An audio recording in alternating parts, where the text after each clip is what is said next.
Now, this, understand, please, is a continuation, the third in a series of 4 seminars on Mahayana Buddhism.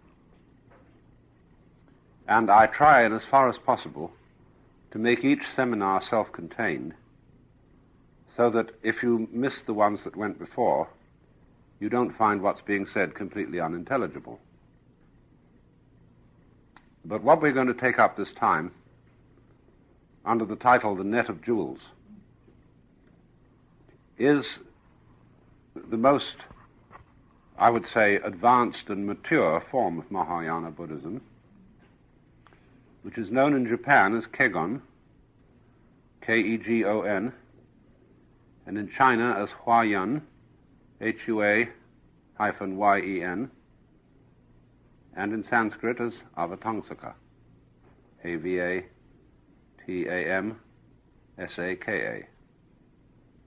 And these words all mean the doctrine of the garland, of the garland, the wreath of flowers. And this was an attempt to make a synthesis of all Mahayana Buddhist doctrines, and including also the southern school, the Hinayana or Theravada, so as to show that all these points of view were consistent with each other, although apparently conflicting. It was perfected by a Chinese gentleman by the name of Fatsang, F-A-T-S-A-N-G, who died in 712 A.D., a man of absolutely extraordinary genius. It's curious that he's a contemporary of Huineng, the sixth patriarch of the Zen sect, who died in 713, a year later. You might say, in a way, of course, that the doctrine of Kegon is the intellectual content of Zen, because all Zen people, insofar as they have any intellectual interests in Buddhism, study the Kegon doctrine. And one of the patriarchs of the Kegon school, known as Shumitsu, was a patriarch of both schools. He lived in the Tang dynasty rather later than Fatsang.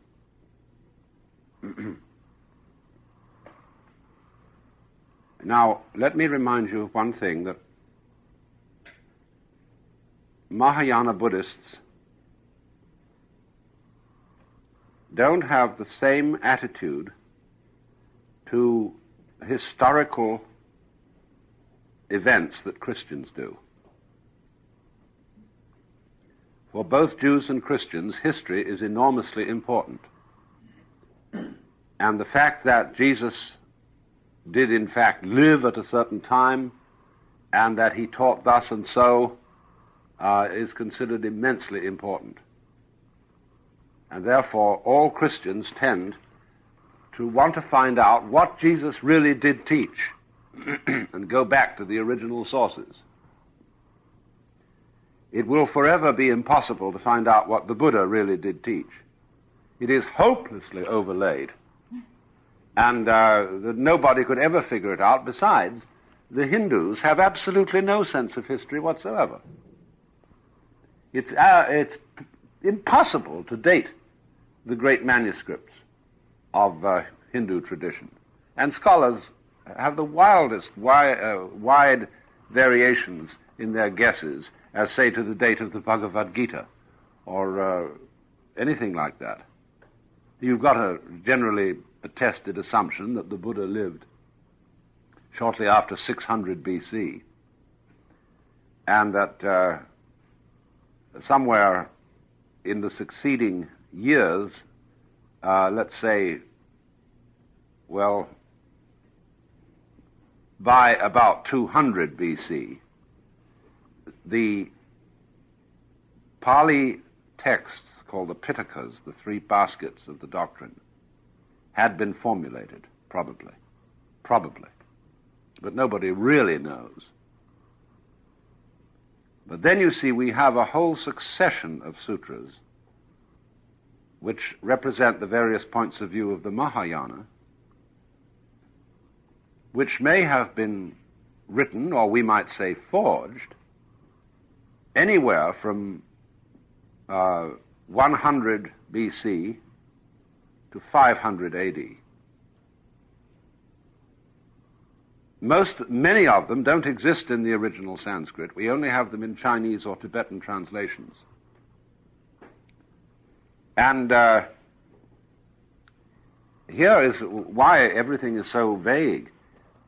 The Mahayana theory is, you see, that when the Buddha first attained his liberation, he preached the complete inner Mahayana doctrine. But nobody could understand it. So he had to come down a step and preach something for simple people. Well, this sort of thing went on. He had a deep doctrine and a simple doctrine. But as time passed, those monks who had treasured the original records of the deep doctrine released them. And so the Avatamsaka Sutra, which is a whopper of a thing, very, very subtle, appears to be in circulation roughly about 450 AD. Goodness only knows where it came from. Nobody can possibly tell. It was simply found. It was revealed. And in the same way, of course, let's take the Book of Deuteronomy. The Book of Deuteronomy purports to be by Moses, although it describes Moses' own death. It was, as a matter of fact, unearthed in the year 621 BC, when, as a matter of fact, it was written, because it reflects opinions and attitudes of that time, but naturally it had to be attributed to Moses. And this was not because the author of Deuteronomy was a fraud intentionally, but because he was modest. If you expound the law, you must not do so in your own name. That would be very, very cocky. You must attribute it to Moses, because Moses is the archetype of all law. So in exactly the same way, when you have very profound ideas of your own, but nevertheless you feel that you got them from a depth of consciousness which was deeper than your ego, you call that depth of consciousness, that level, the Buddha. And so naturally you attribute it to the Buddha. I must, however, explain that there are many senses in which the word Buddha is used in Mahayana Buddhists, among Mahayana Buddhists. It is used as the title of the historic Gautama Siddhartha, who we know as the Buddha, Sakyamuni, which means the sage of the Sakya clan. But then in the Lotus Sutra, which I was discussing last week, the Buddha explains that his appearance as Shakyamuni after 600 BC was a mere sort of illusion. It was an upaya, that is to say, skillful means for helping sentient beings, because the true, actual Buddha is eternal and manifests itself again and again and again in myriad universes. And so you see these glorious Tibetan and Japanese mandala paintings where you have a central Buddha surrounded with Buddhalets. You find, for example, Kannon, the temple of Sanju Sangendo in Kyoto, where there are 1,001 figures of Kannon, all in gold. And each one of them has 11 heads. The main head that you see from the front, and then one on each side, looking this way, one behind, looking back, and then a pile of little heads on top, all the heads being different aspects of Buddha. The center figure has 1,000 arms, literally, all in carved wood, lacquered in gold. It's the most astonishing sight. You wonder what this is, and you are reminded of Argus with his many eyes, of some sort of cosmic centipede, or sea urchin, or something of this kind, with tentacles all over the place. So, this point then is that behind the historic Buddha, it is worked out there are the eternal Buddha. But this eternal Buddha is diversified in many different ways. So the evolved doctrine of Mahayana, which is connected with this Kiergon doctrine, is that there is at the center what is called Mahavairocana Buddha, which means the great sun Buddha. In Japanese, Dainichi Nyorai. And this great sun Buddha has some interesting historical origins, because one suspects that it comes from Persia and is some form of Ahura Mazda, the great sun, the great light. Nobody knows, but there it is.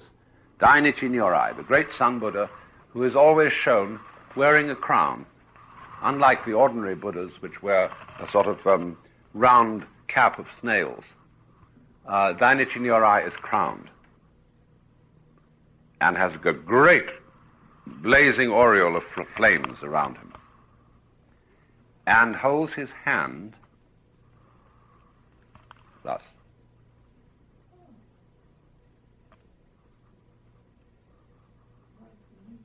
Well, it's pretty obvious, isn't it?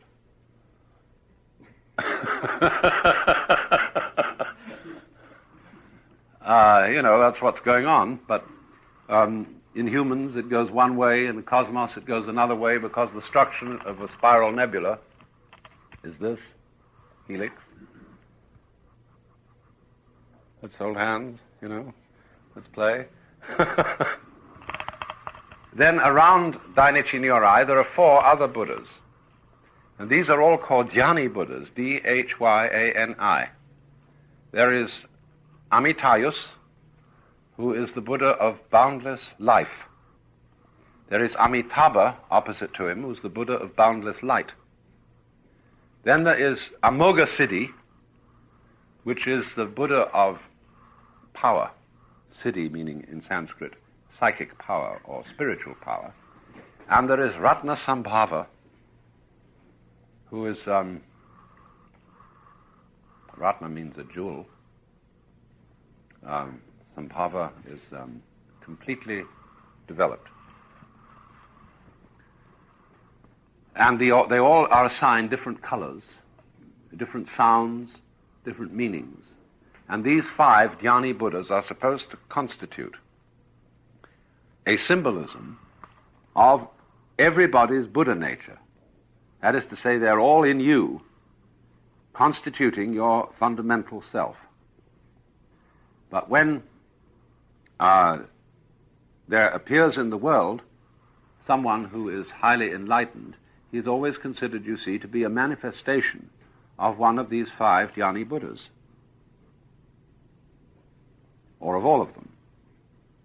So this is what the Buddha explains in the Lotus Sutra, that Buddha nature is the eternal principle, and that furthermore everybody has it.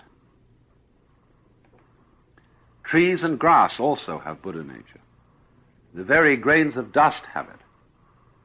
And so one of the sutras says, when every phase of our mind is in accord with the Buddha mind, there will not even be one grain of dust that does not become a Buddha.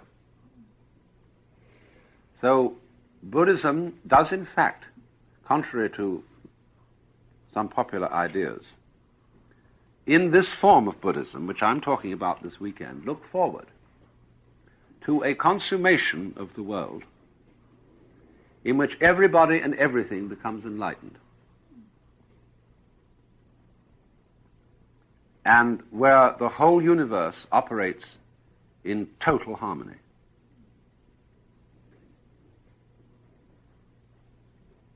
Now, it's difficult to understand in what kind of time this is expected to happen.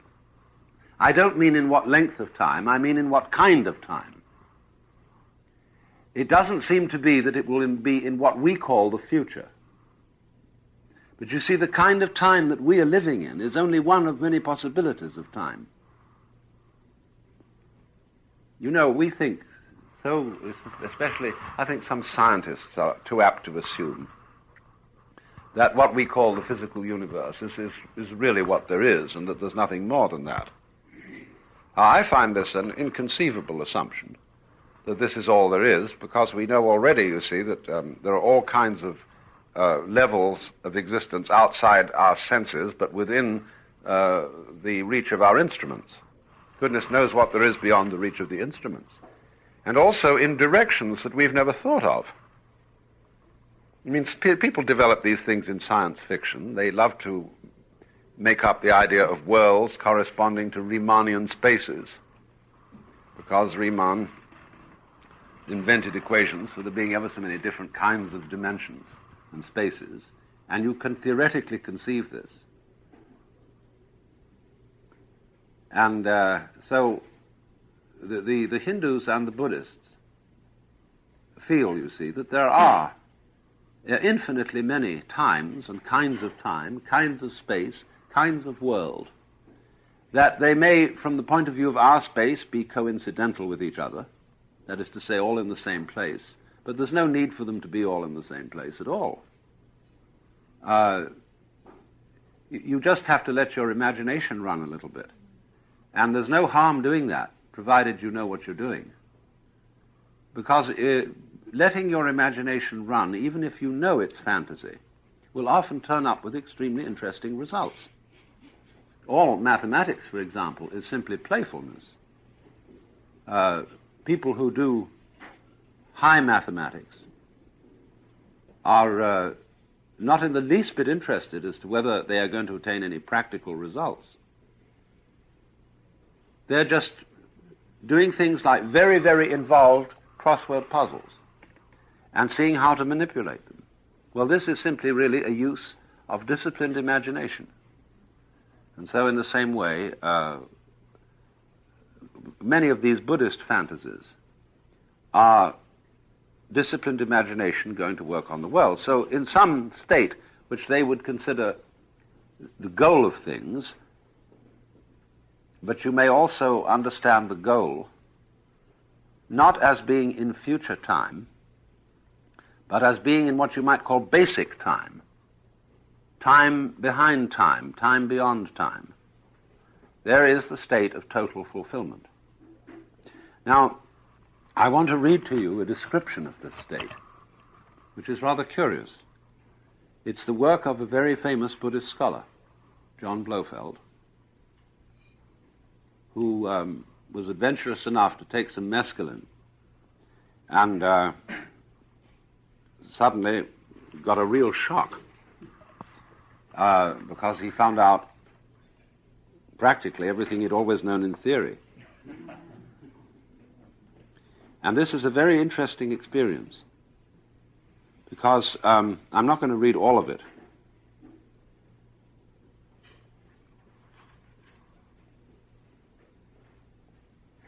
He says after some time that he tried to visualize the Tibetan mandala of the peaceful deities that you find in the Tibetan Book of the Dead, where I was describing to you a mandala, Mahavairocana in the center and the Dhyani Buddhas arranged around it, and you see them sitting inside a circle.